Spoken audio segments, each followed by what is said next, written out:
Benny. Thanks for coming today. Thanks. Thanks. So I know we spoke on the phone. I know that you're struggling at the moment. Yeah. So I'm just here to help support you. We can figure out what kind of interventions we can put in place to help you out. And I just want to let you know that anything we discuss today is private, unless I feel the need to disclose it for mandatory reporting. And if you give me permission as well, we're making referrals. I can also give this information out to other people that can assist you. I just have a duty of care today to take care of you and keep you safe, but I also respect your right to take risks. Within reason, obviously, but I'm just here. My main goal is to support you and keep you safe from harm. Okay. Okay, so Benny, I know we spoke on the phone earlier, but can you just tell me a bit more about yourself and what your reasons are for being here today? Yeah, I hate my living conditions. I feel like a loser. Yeah, that's sad to hear.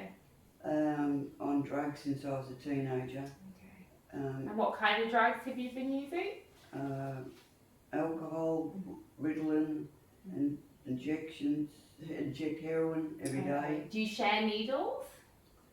Sometimes. Yeah, you do share needles. And I know you said as well you took things like Xanax To sleep, which is quite, that's quite dangerous, alcohol and Xanax. It can really depress the central nervous system.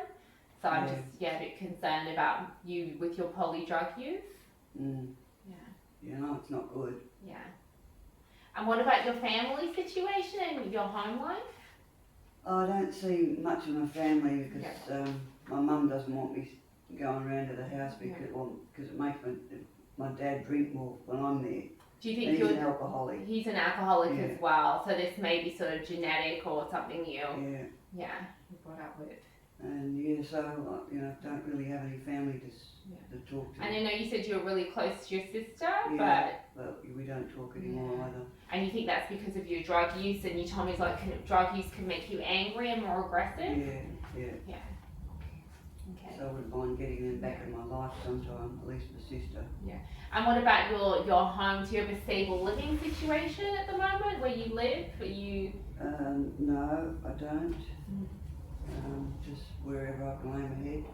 Because I know you said you were worried that you haven't paid your rent in a while, and your electricity is going to be electricity and heating has already been turned off. So I'm just really concerned about you don't have anywhere safe to be.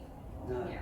No, I don't. Well, I'm just taking note of all these things because we want to put interventions in place to help you out with that, because it's hard to stay sober and come off alcohol and other drugs when you don't have a safe place to sleep and live. Pretty miserable. Yeah. The place I've been at. Yeah.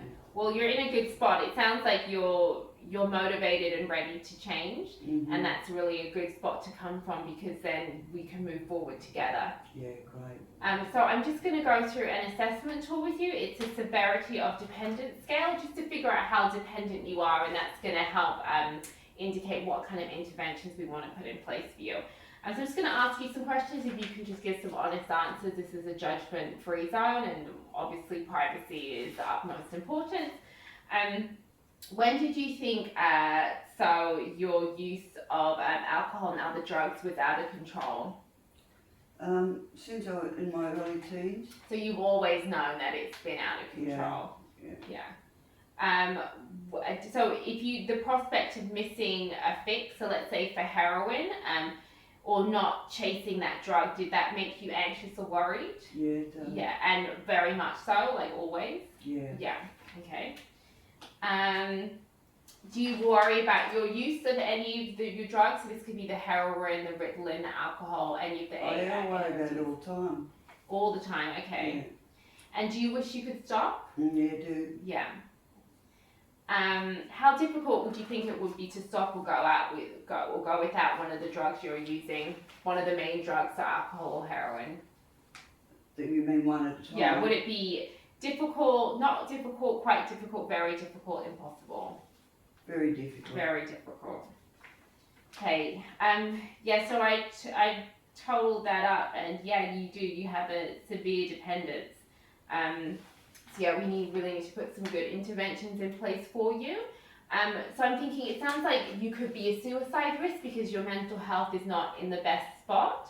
I know you talked about wanting the pain to go away. Yeah, So I feel like if we can put you in a mental health crisis facility just for the first 48 hours to monitor you, yeah, and then transition you into an alcohol and other drugs inpatient rehabilitation facility. yeah, I'd do that. Yeah, it would be, we want to do it for at least a 90-day stay because you are severely dependent. Is that possible? Yeah. It is. Mm. And I feel like your family relationships are very strained. I feel like there's obviously some kind of dependency in your family as well. Would you think your family would be willing to do group counselling with you as part of the treatment? Do you think they would be open to that? I'm not sure. My sister might, Yeah. and possibly my mother. I don't know about my father. Well, we could start off with your sister and mother and then bring your father in eventually. Like, the further you go on with the treatment, the more, they see you recovering and a positive influence in your life, they may come forward and join you in that. Yeah. Yeah. So I know as well that you share needles, so we really also want to put some education in place for you, because sharing needles, we really want to minimize any harms coming through to you. And obviously when you share needles, it can lead to bloodborne viruses, and we want to really stop that. So if we can put some educational aspects into your treatment plan as well, would you be okay with that? Yeah, of course. Okay, that's great. And yeah, I feel like, you do have these anger management issues, and I know that the inpatient rehabilitation offers a anger management program as part of the withdrawal process, as part of the counselling for the withdrawal process. Would you be okay if I signed you up for that as well? Yeah. Yeah. Nice. Yeah, okay. Awesome. So is there anything else you think I can put I in think place that's to enough support to you? start with. Yeah. I can't cope with any more. Well, I'm going to contact the mental health facility, and are you ready to check in by this afternoon? Yeah. We can stay here with you and help monitor and support you, Mhm. and then we can bring you there. That'd be great. Okay, that's fantastic. And I know they'll put some pharmacological medication as well. There'll be doctors there, and they can prescribe you things to help with the withdrawal process. Oh, that'd be good. Yeah. Okay. Thank you so much, Penny. Thank you very much for having me here. Thanks. Appreciate it. We're here to help. Okay.